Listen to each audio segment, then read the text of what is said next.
Hey everybody, how is it going? It's me, Vanessa, and I'm coming at you with another Bookmas video. So in today's video, I wanted to talk about my favorite books of 2023. And I am very picky with my 5-star reads. So this isn't a very long list, but it's a good, I would say it's a pretty good selection of books. And I'm going to try to break it down by categories if possible. I'm going to start with the romance books first because I know a lot of people that follow me and that I connect with, we tend to read a lot of the same books, which often tend to be romance. Some of these do have multiple genres, like they might be fantasy romance or dark romance of some sort. So I'm going to talk about just the strict romance first.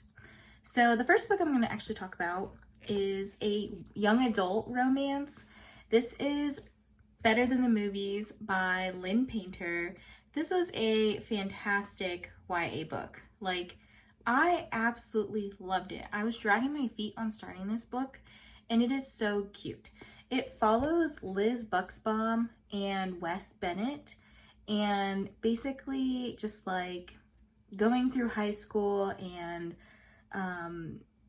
you know, she's in love with this other guy, or she thinks that she is, and then essentially falls for the guy next door, which, what a classic love story.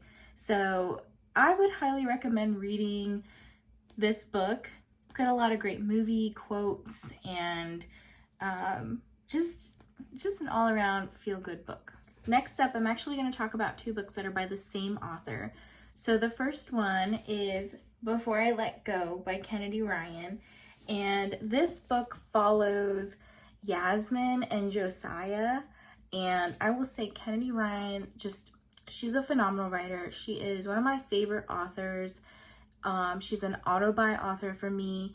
But this book essentially is following this couple after they have decided to divorce and their journey to potentially, you know, getting back together and what love might be like a second time around.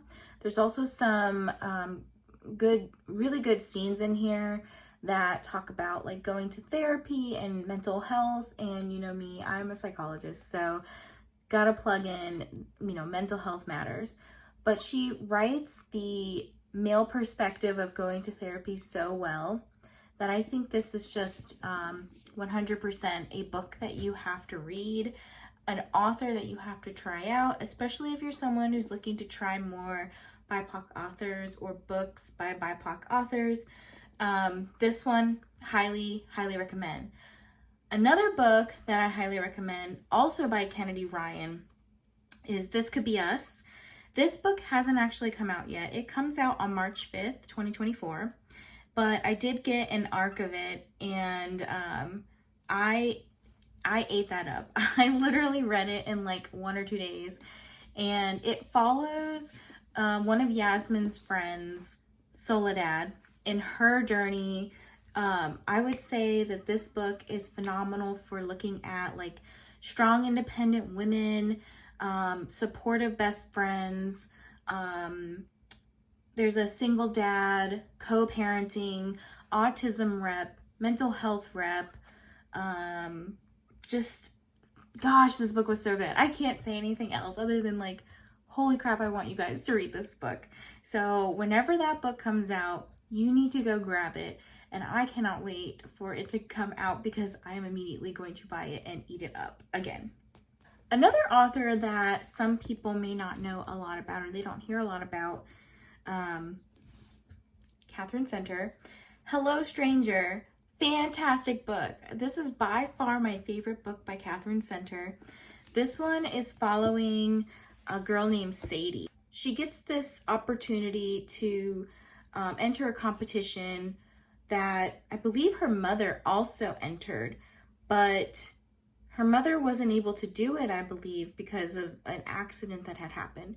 Well, Sadie also gets into an accident and develops facial blindness, which is called prosopagnosia. She developed a specific kind called acquired prosopagnosia. y'all, these books are just hitting. I see a theme. So I'm not only a psychologist, but I'm an assessment psychologist with a focus in neuropsychology. So like reading this book, it just like pulled at my heartstrings here.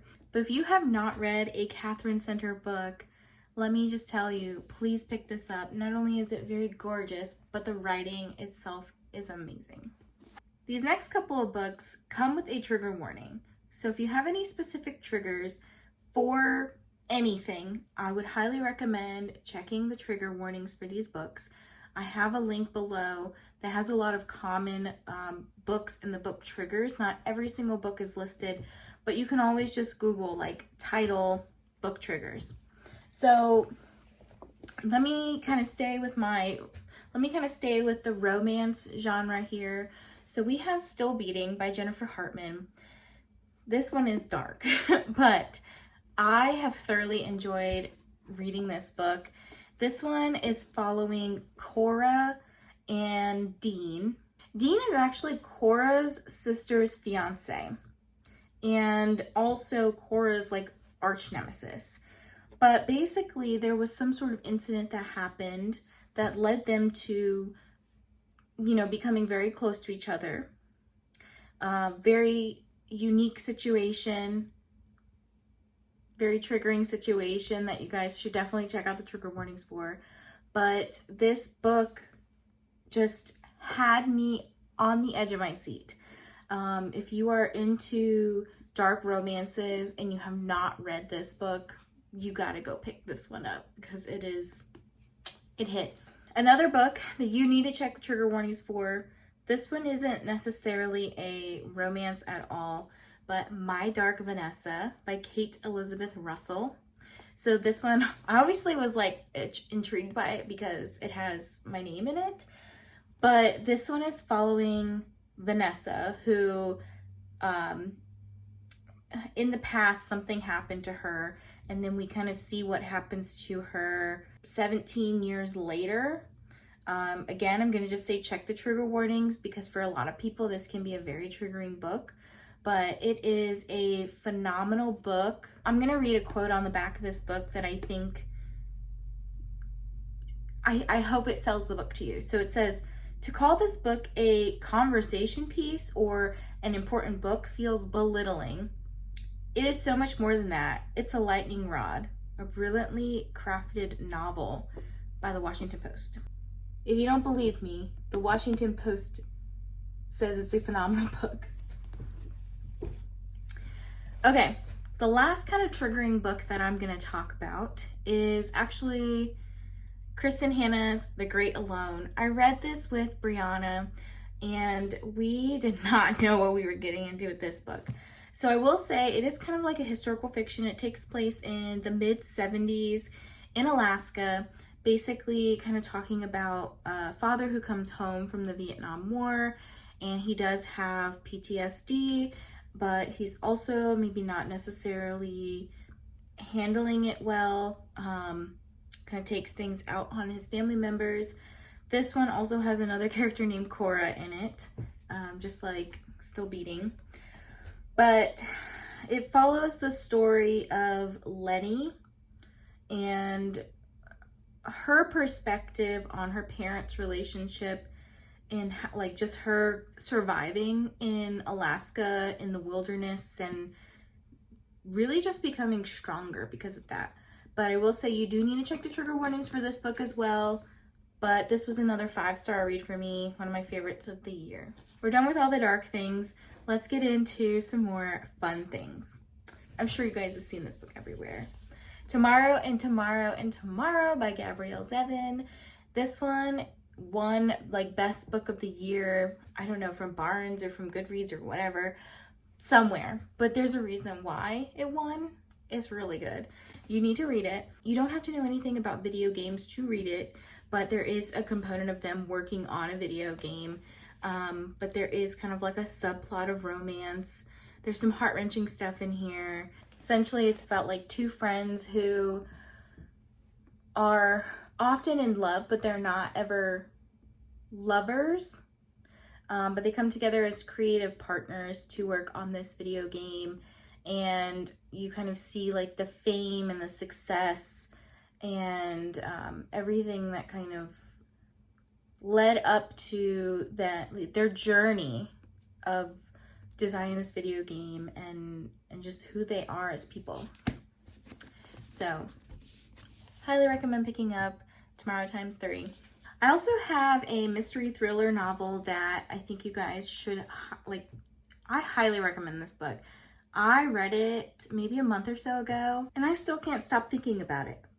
It's called The Last One by Will Dean, and it kind of has this like Alice in Borderlands, like Squid Game vibe to. I don't know how to describe it, but you have this woman who gets on this boat with her partner, and I think she takes a nap or something, wakes up, and like everybody on the ship is gone, and she's essentially, you know, on the sea by herself, or so she thinks.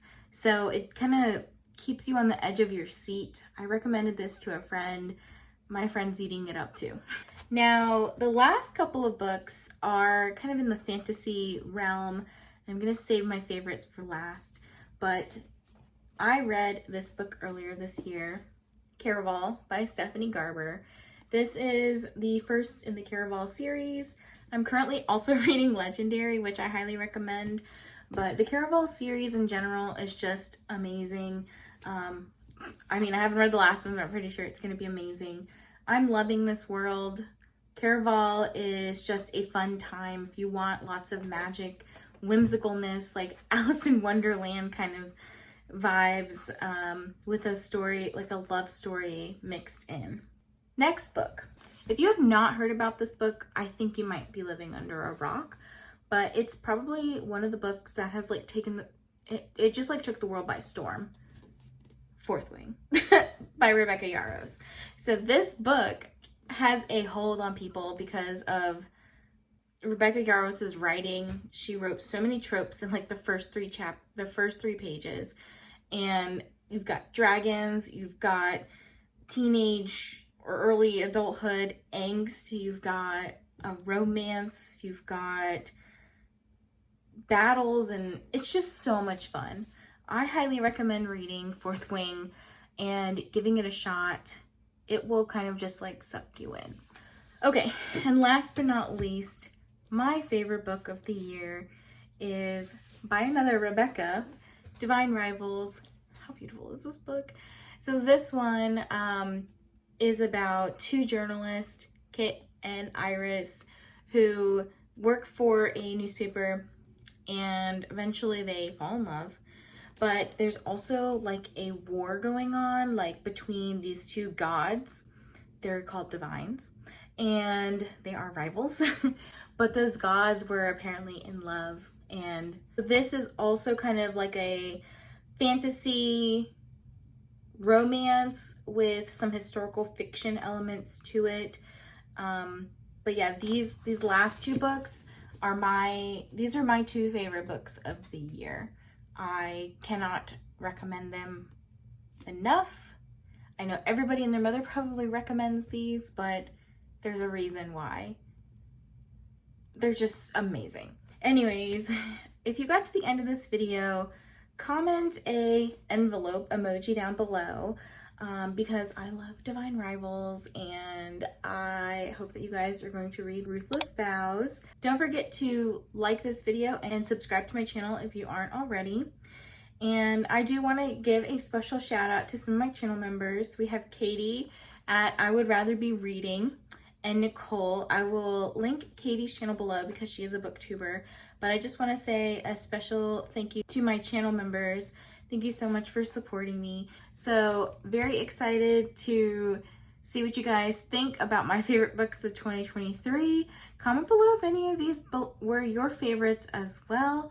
And I will catch you guys on the next one. Bye.